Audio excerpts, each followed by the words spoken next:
Welcome to BioEpic, the podcast that delves into people's lives and their impact on our world. In each monthly episode, we focus on one particular individual from our special collection of biographies at Kensington Central Library. It's our Christmas edition today, so in the spirit of the season, we have decided to focus on Charles Dickens.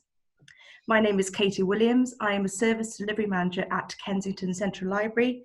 Today, I'm really pleased to be joined by Claudia Jessup, who is responsible for our biography store collection. Hello, Claudia.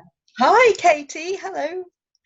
Great. And we are also super delighted that we are being joined on our podcast today by Jo Gardner from the Museum of London and formerly of the Charles Dickens Museum at Dickens's former home in Doughty Street in Camden. Hello, Jo.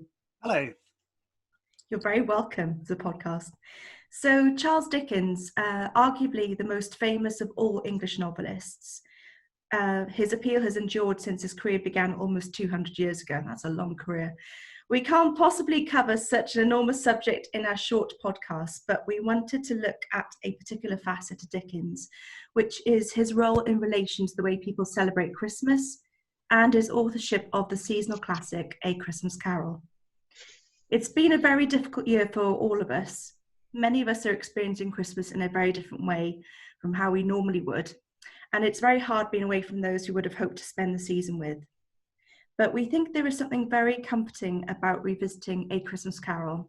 So much has changed this year. It's reassuring that between the pages of A Christmas Carol, first published 177 years ago, nothing has changed. Scrooge still follows the same journey from misanthropic isolation to love for his fellow humans. We hope you will enjoy escaping into a different world and finding out a little bit more about the man who created it by looking at some biographies that put him in his Christmas context. So we're going to begin with a very quick whirlwind summary of Charles Dickens's life. Charles Dickens was simply a colossus of Victorian literature, a real international literary superstar in his own lifetime. Dickens was born in Portsmouth in 1812, and the family subsequently moved to London and Kent and back to London. His own education was interrupted when he had to go and work in a blacking factory aged 12 because his father was sent to debtor's prison. This experience informed his later work as he had first-hand experience of poverty, criminality, socially marginalised people, prison, child labour, all of which he wrote about in his great novels. He founded and edited the weekly journal Household Words for 20 years, and he wrote 15 novels, originally in serial form, and 5 novellas, including the 4 Christmas books, of which A Christmas Carol was the first. As well as many stories and articles, he lectured and performed readings. He wrote vast numbers of letters, of which we have 12 volumes of in our own collection. He was a very important campaigner for social reform, for the rights of the vulnerable, including children, all of which concern is, of course, very evident in A Christmas Carol. He even set up his own refuge for what would have been called fallen women. He died in 1870, aged 58. So we have an enormous range of Dickens's books in the collection. Claudia, I was going to ask you, how many do we have? What is the oldest one? I'm giving you a barrage of questions now. Yeah, that's all right. What's the weirdest, quirkiest one? And I'm particularly intrigued by this inscription from Henry Dickens. Yes, well, we do have an enormous number of books on Dickens in the collection. Altogether, we've got 139 books actually on him, because obviously over the decades, he's been the subject of all kinds of different sorts of biographies. And, you know, there are biographies that tell a sort of conventional kind of narrative of his life, you know, from the beginning to the end. And then there are lots of biographies that look at specific aspects of his life. So Dickens and his childhood, Dickens and the theatre, his relationship with London, which was obviously really, really important, his role as a social reformer, his relationships with women.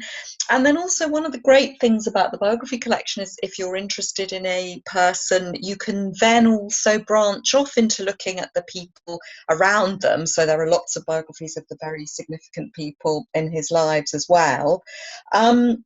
And we've got some very early books, some of the earliest biographies that were written about him in the 1870s. And those tend to have really beautiful engraved illustrations, which were very typical of that time. And then books that go right up until one that we're going to be looking at in a moment, which was only published 3 years ago. So yes, you were mentioning about the Henry Dickens. That was his son, and I happened to mention a little gem of a book that we've got, which is Henry Dickens's memoir called Memories of My Father. We've got a lovely edition from 1928, and in it I found an inscription from Henry Dickens, and he's written a little note in pencil saying that he wrote it on his father's own writing desk, which is great. And one of the most curious ones, which again I hope we'll talk about in a moment, was called Dickens in Chancery, and it's from 1914, and it's an account of a plagiarism, a legal case that he brought against plagiarists, which is which particularly concerned Christmas Carol. So an amazing array of books on him. And one of the ones that we wanted to look at today is Dickens and Christmas by Lucinda Hawksley. She is his great, great, great granddaughter. I think I've got that right, the number of greats.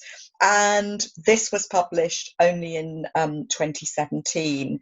And it's a really fascinating book because it looks at how Dickens himself would have celebrated Christmas, how it was celebrated generally at the time that he wrote A Christmas Carol, but how his setting of that novel has entered our culture, and how his vision of Victorian Christmas has guided sort of popular cultural ideas about Christmas ever since, and the amount that he actually created, that wasn't there before. So I wanted to ask Jo, actually, so you're very knowledgeable about Dickens and about A Christmas Carol, I think. So you also read this Lucinda Hawksley book. Was there anything in it that surprised you or that you found particularly interesting? And I mean, what do you think in general it tells us about Dickens and Christmas? Yeah, well, absolutely. Yeah, you can know as much as you think you know about a subject, and you'll always turn the page and be completely struck by something surprising. But in terms of Hawksley's fantastic book, it's just rife with fascinating and sort of striking elements. Not just necessarily about Dickens himself and how he celebrated Christmas, but about sort of the context of the season in the 1840s and beyond, and how sort of the general population of that era saw Christmas. So one thing that really struck me before we get onto Dickens himself is there's an anecdote about the first Christmas card, which was released around the sort of, maybe not the same year, but around the same couple of years as A Christmas Carol. It was part of that sort of Christmas onslaught of the 1840s, and you might have seen it. The first Christmas card is an image of a family at a dining table. They're all kind of sort of smiling at the viewer and sort of just wishing Merry Christmas. Well, you look at it through today's lens, and it's about as wholesome an image as you can get. But when it was first released, it caused a massive public outrage because it depicted children drinking, basically. So so if you think something that wholesome from today's sort of viewpoint can be a source of outrage, that's something that really, I guess, really surprised me. And it's full of fascinating anecdotes like that. Yeah, that's really interesting. In fact, that's got a local collection as well, I think, because it was Henry Cole who I think had the idea for the first Christmas cards, the idea of sending Christmas cards, and he was, of course, one of the founders of the Victoria and Albert Museum and the whole museum area in South Kensington. So that's really fascinating. And Jo, when we come to A Christmas Carol itself, which is obviously the book which connects Dickens so fundamentally with Christmas, what can you tell us about its publication, and what are your own personal thoughts about why it's such an incredibly enduring and well-loved novella? Well, I think it's one of the main reasons for its sort of success, something we've both already touched on, is that it hit the Christmas zeitgeist. It was very much a product of being in the right place at the right time. Dickens is obviously known today as the film title suggests, the man who invented Christmas. And while that's not fully true, he was very much one of the sort of elite number of elements of the 1840s that gave us the Christmas that we know and love today. And Christmas was, as a celebration, was very much sort of on the up in the 1840s. And we had the Christmas card. A few years down the line, the popularization of the Christmas tree would have come along as well. And yeah, I think it came out just at the time where people were really looking to take the season seriously again. I think he knew that, and I think it's one of the reasons he really put his sort of heart and soul into this book, writing it at a time when he really needed a big hit. And we know, I think necessity breeds creativity. But also, fundamentally, it's greater than the sum of its parts. It is, yes, the story of one man and his immediate kind of social and professional circle on one particular night in 1843. But it is, each theme and each character in the book is an archetype that isn't restricted to just one place and time. It's timeless. It's optimistic. It's as optimistic as any of Dickens' works get, and I don't think optimism ever really goes out of fashion. Hence why it's kind of sort of endured to this day, and is showing no signs of going anywhere or being any less intrinsic to Christmas. I think that's absolutely true. Yes, I think that's really interesting, and I also wanted to ask you about sort of another aspect of it, which is obviously Dickens had a huge commitment to social reform and to trying to reform all the things that were very wrong in Victorian society, and that's very much part of A Christmas Carol. In fact, I think Lucinda Hawksley quotes him saying that he wanted it to be a sledgehammer blow on behalf of the poor man's child. He was trying to also say something really serious about the way society works. So would you like to say a bit more about that, Joe? Yeah, I mean, it's social reform. Yeah, it's that is a supreme quote that Hawksley puts, I think, in the blurb of the book, as well as touching on it in the text. And it does the job. It is a very short, sharp sort of indictment on Victorian values of the day, as much as it is a cozy kind of timeless Christmas story that fills with cheer and goodwill. But I think the urge for social reform is something Dickens never lost sight of, even when his primary motive was just for creating a huge hit. It's rife in the prose. It's something that obviously most of the adaptations does unfortunately lose, because just by virtue of being a TV production. But the prose itself, it's very much Dickens extremely laid bare as the narrator. I don't think there's any ambiguity that it's him talking to you through the text. It's, reading it, you can almost imagine him sort of standing up at his desk and pounding the table as he speaks. There's some really savage, but ultimately, great virtued kind of turns of phrase in that. And as I say, like, each character is an archetype. Scrooge is every politician and businessman, and Cratchit is every working man, Tim is every child. And the character of Fred, Scrooge's nephew, is very much Dickens' fictional surrogate, offering the strife and indignation of the intellectual kind of middle-class elite, and sort of, verbalizing and giving context to the sort of the unacceptable conditions that sort of drove him to write the story. Yeah. Sorry. Yeah. I know. So yeah, and I was just gonna. That doesn't even sort of come onto the ghosts. Obviously, the sort of most celebrated part of the story, but they very pointedly are representations of the past, the present, and the future, and that is another way Dickens sort of strives to hammer home the point that his message for social reform is timeless. It's not just kind of something you can do once a year. It's not just about giving someone a turkey on Christmas Day and saying sorry and giving them the day off. It's something you need to strive to do throughout the year. He says, keep Christmas in your heart all the year round.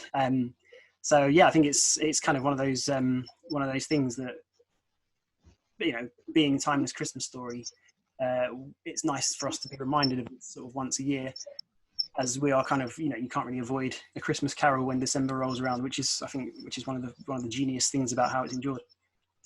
Yes, I think that's really, really true, and it's funny actually, because I sometimes think that it almost has a bit of an undeserved reputation, as people sometimes think of it as being quite sort of schmaltzy and kind of sentimental, and quite, but it's got some really dark and hard hitting elements in terms of that social reform agenda. I think the two children, ignorance and want, they're really, it's really quite powerful and disturbing how he presents that. And that brings me on actually I wanted to talk to you about the original illustrations, which are are very famous as well, and are by John Leach. And I think he was the principal illustrator for Punch magazine at the time. And in the first edition of the book, they were coloured by hand, which meant that the book was very expensive to buy.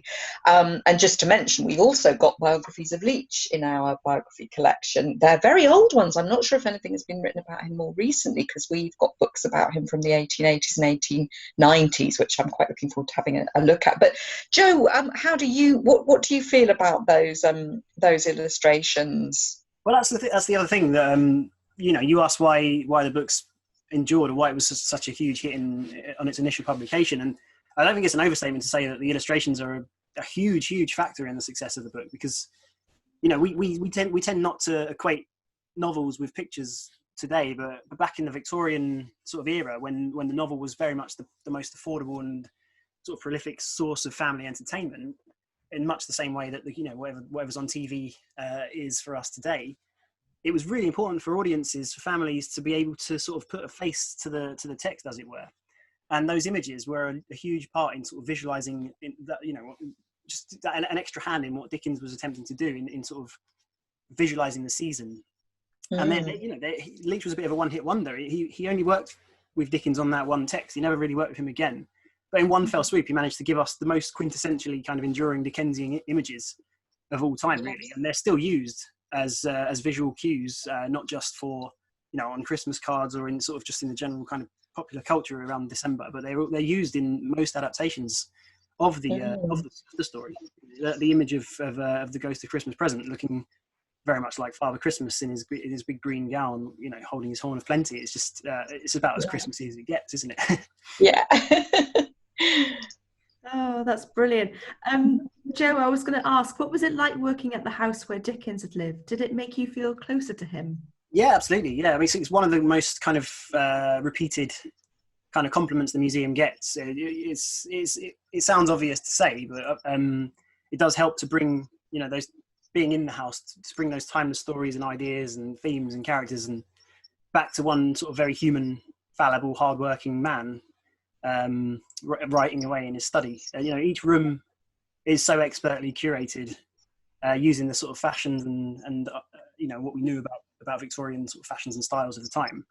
It's almost like you enter a room and you almost feel as though Dickens, Charles, or Catherine even could have just walked out seconds before you entered. It really feels like very recently vacated space, if not there over your shoulder as you're in there. It's a great museum. It's really great. And if you haven't visited yet, then please do. It's doubly so at December. He only lived there for 2 years, but I think history sort of chose that house as the sort of quintessentially Dickensian sort of place to visit, because all of his other houses in London happen to have been demolished over the years. So by default, Doughty Street is the one that wins out. But only being there 2 years, some of the most momentous events of his life and his family's lives happened there as well. So there was that as well. Yeah, I mean, I think there's a famous writer who lives in Camden, and I think that's where his wife had all of their children. And the name escapes me for some reason. Is a hugely sort of famous playwright and writer, and I've just gone. I'm going to move on to the next question. You mentioned that the Charles Dickens Museum would mark the Christmas season in various ways. Can you describe that for us, and how did it evoke Dickens at Christmas? Yeah, it's well, they kind of they decorate the house in Victorian Christmas sort of fashions every November, December.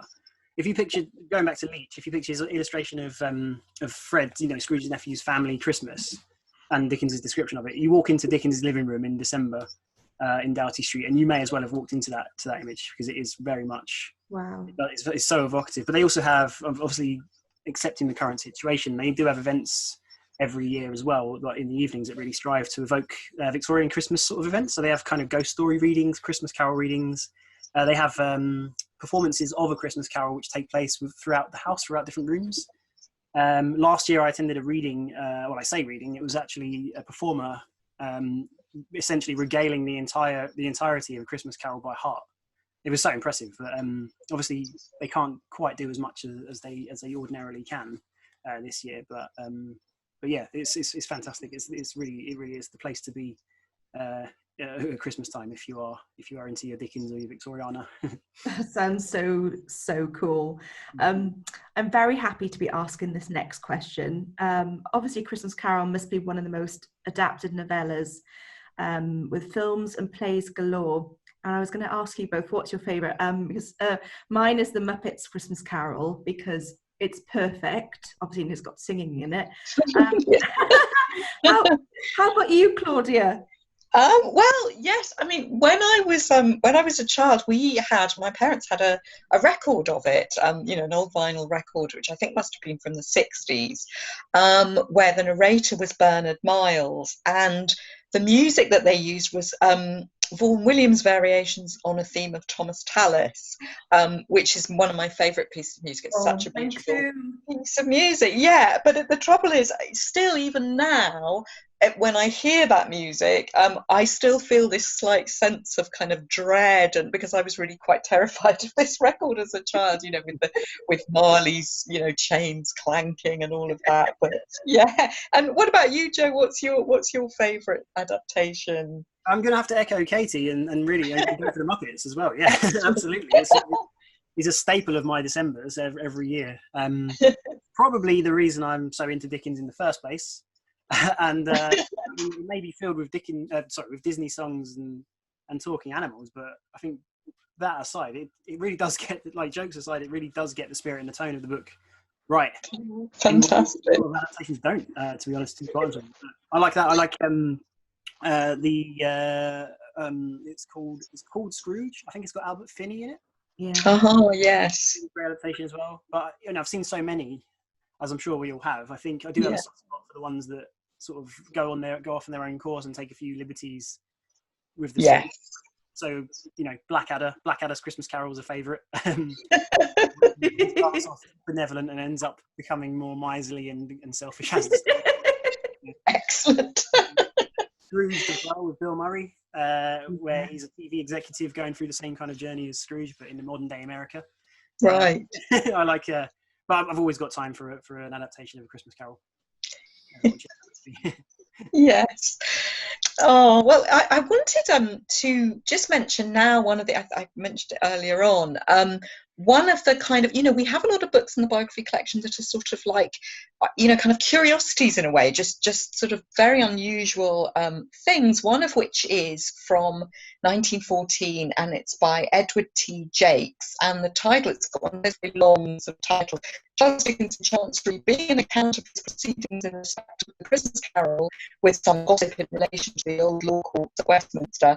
And it's actually about a court case, which I hadn't been aware of at all until I saw this book, where Charles Dickens prosecuted two people who had produced a pirate edition of A Christmas Carol.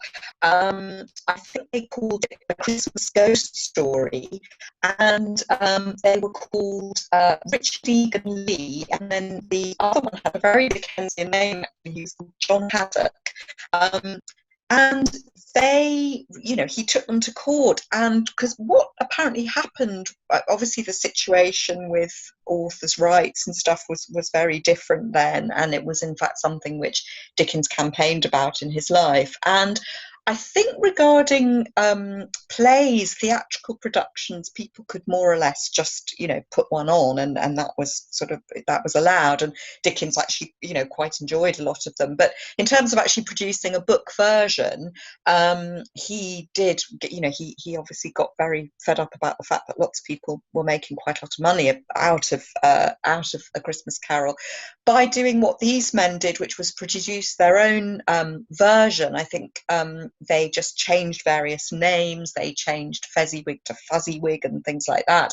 But their defense is quite funny when you read about it in this book, because they actually, rather than saying that, it didn't bear any relation to A Christmas Carol, they actually claimed that they were producing a better version. So they actually really felt that Dickens should be grateful, because they'd kind of rectified various faults, and they'd added things like, he talks about Tiny Tim singing a song, and they'd actually written a song to include, which they said was replete with poetry and pathos. And also they talked about the fact that they were producing a cheap version because some people remarked on the fact that the book was really completely out of reach for poor people because it was a real luxury commodity with those hand-painted illustrations that we mentioned before. So, you know, even though it was talking a lot about poverty, it would not have been accessible to anyone who wasn't pretty well off. Anyway, they lost their case, but they then went bankrupt. They declared themselves bankrupt. So Dickens ended up not getting anything out of them, and I think it sort of made him quite, you know, bitter about the whole process. So I just wanted to know whether you, Jo, knew anything else about Dickens and plagiarism, because I think it was a really big issue, wasn't it, for him? It was, yeah, and it's something that really dogged his career, his professional life, from till the day he died. Really, it's something he never really managed to stamp out in his lifetime because of the kind of the anemic kind of status of copyright law at the time. It's only following his death in the ensuing decades that copyright law was really kind of hammered home into what it has essentially become today. And it was Dickens that really started lobbying for that, specifically international copyright law. So on his, he visited the US, and he was quite dismayed, as you say, to learn of how many reproductions of his texts and plays of his texts, not just The Christmas Carol, but anything like from Oliver Twist to Chimes. So he really lobbied for international copyright law, which didn't exist at the time he was working, but obviously does now. So you could argue that he had a sort of starting hand in bringing that to fruition. But there's a really interesting anecdote from Hawksley, from her book actually, regarding Dickens's final visit to the US, where he's quite literally running away from tax inspectors on his way to the ferry to leave the country for good, because, you know, on the grounds that there was such an abundance of unauthorized versions of his work going around the US that he felt paying tax on top of that would morally be a step too far, given that he wasn't profiting from those versions. But yeah, so like I say, it's something he never really managed to get away from in his lifetime. Thomas, if you've heard of Thomas Peckett Prest, he's the author of Sweeney Todd, or he's the purported author of Sweeney Todd. He actually began with plagiarist as well. He called himself Boss instead of Boz, so BOS. But yeah, known for Sweeney Todd, but also a plagiarist. So some of them did all right out of that. But I think ultimately they won, the plagiarists, because, you know, if you look at today's kind of landscape, Dickensian landscape, there's a new adaptation of A Christmas Carol every year. They're all different.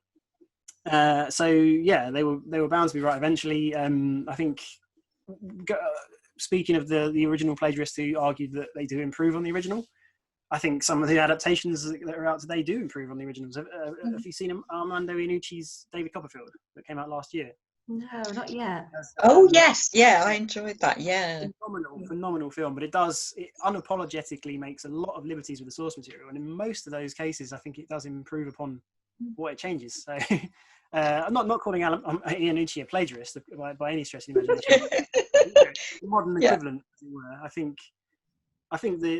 an element of their argument sort of won out in the end. It may have taken 200 years, but yeah. But the important thing is that the man himself is very much remembered above all else as the author, and, you know, so.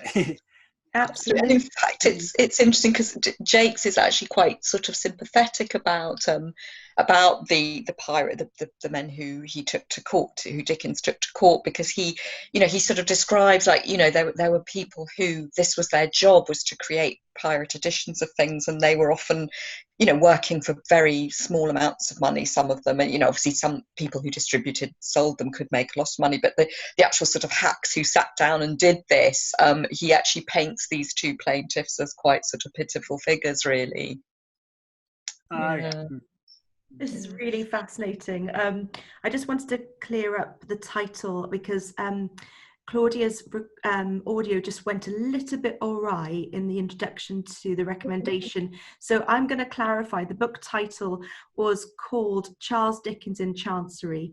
being an account of his proceedings in respect of the Christmas Carol, with some gossip in relation to the old law courts at Westminster. But it's always good at sort of, reiterating it. It was published Absolutely, Katie. it was published in 1914, and it was written by Edward T. Jakes. I hope I've got that That is correct. I think they really liked their very long titles at that time, That's brilliant. And whilst we're on the subject of Christmas, Claudia, any other honourable mentions in the collection you wanted to say? Well, yes. I mean, in terms of how the kind of the rituals of Christmas have been created, there are lots of people who had a hand in that, and we have got books about them in the collection. So, for example, if you think about Christmas cake and Christmas pudding, there wasn't really. I think there were all sorts of different ways of making them, and different different versions, until the very famous, obviously, Mrs. Beeton, who was a really famous, obviously, Victorian woman writing about cooking and housekeeping and everything, and she is supposed to have perfected the recipe for plum pudding and the earliest recipe for Christmas cake, and we've got interesting books about her. Henry Cole, who we talked about earlier on, who invented the Christmas card. And then, yes, we've got various people like as well, Queen Charlotte. She brought the Christmas tree over from Germany.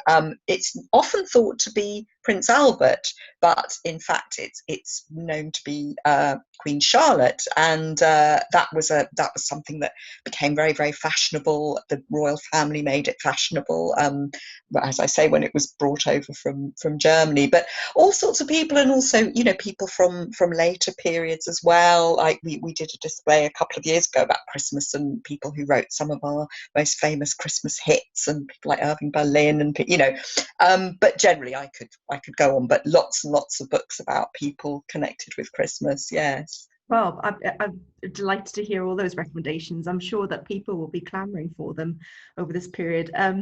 As usual, all of our biographies, all 90,000 of them approximately, I'll say approximate, from our biography store, they're all ready to be borrowed. It's currently select and collect at RBKC libraries. So you can order online via the catalogue or the app using your account details. You can email us or just give us a ring. So what I'd like to say is thank you so much, Claudia, and a huge thank you, Joe, for joining us today. Both your wonderful knowledge has made this a really special experience. And what I'd like to say on behalf of the library service is I hope you all have a lovely Christmas, and I hope it's just as joyful, or make it as joyful as you can. Thanks for listening. Very well said, Katie. Merry Christmas, one and all. Merry Christmas.